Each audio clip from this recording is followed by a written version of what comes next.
Hey everybody, hope you're doing well. I wasn't expecting to make a video, but given what's happened with the release of 2024, I just want to share my thoughts quickly on this.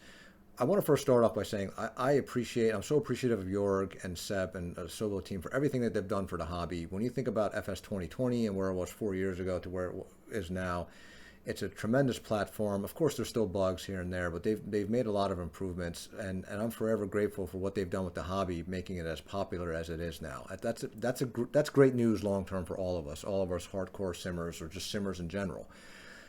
Having said it, of course, it's safe to say that this 2024 release did not go as expected. I think it's a disappointment for a lot of people, and I think that they rushed it. They were trying to get this out before the holidays. If I had to guess, that's just my guess. I don't know. But let me say this, back at the expo a few months ago, we got the opportunity to talk to York for a few minutes, the impression I got is that he's very passionate about the hobby, about flight simulation. He cares about the community, and they want to deliver a great product for the community. So I have no doubt about that. Now, given what's happened with 2024, I'm sure people have their doubts, and it's disappointing to see a release like this. This is not something that we expected, but I'm optimistic long term that they're going to fix these issues. Now, before I get into the criticism, let's talk about some of the positives. We had one of our pilots, 757 pilots, in real life test the 757 in 2024, and he noticed improvements in the flight model and the handling characteristics. So that's great because they've advertised flight model improvements and they've delivered in that sense. So that's great to see. Obviously, visually, the sim looks amazing when everything loads properly. It's just the lighting and the scenery. It just looks amazing. The aircraft system architecture, they've made enhancements in that. For example, the ability to have transformers in the electrical system. That's not something that you could do in 2020. We had to find a workaround because we have a very complex electrical system that we've modeled for the 757. So we had to find a workaround, but that's something that's native now in 2024. And the electrical system is just one example. Many other systems they've made improvements on, so that it makes modeling them easier.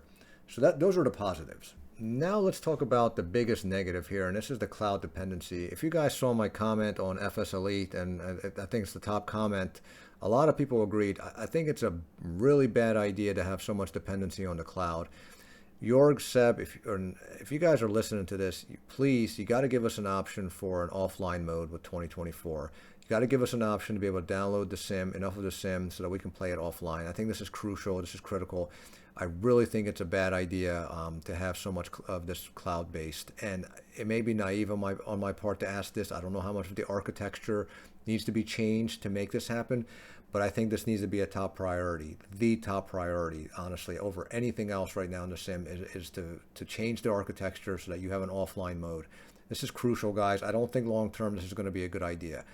Give us the option please give us the option to do that. And if you're listening and you agree with me, please constructively share your feedback with the team however you can through email, social media. Let them know that you don't want the sim to be so cloud-based. You want to have the option for an offline mode. I think that's important.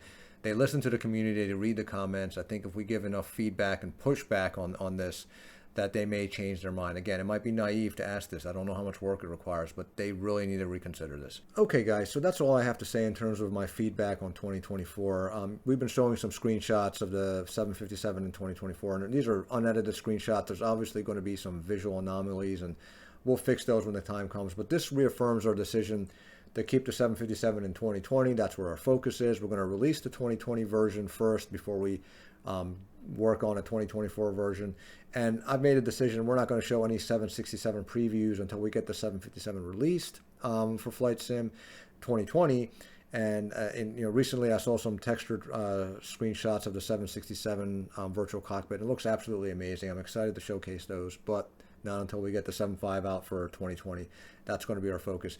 So guys, I know we're going to make a video. I said in December. It might roll into early January only because of the holidays. Kind of things slow down a little bit. So it might be in January, but we'll make a video showcasing some of the progress on the systems. I'm really excited to make that. That's the video I've been waiting for. To go through what we've done. But we still got a ways to go. I'm not making any release date predictions on the 7.5, as I've mentioned. So any questions I get on that, guys, I'm going to ignore because I'm not going to make any predictions. But I'm excited for the 7.5. It's coming along really nicely. I'm looking forward to getting this out for 2020 so you guys can enjoy it. Until next time, everybody take care. Have a great and safe holiday.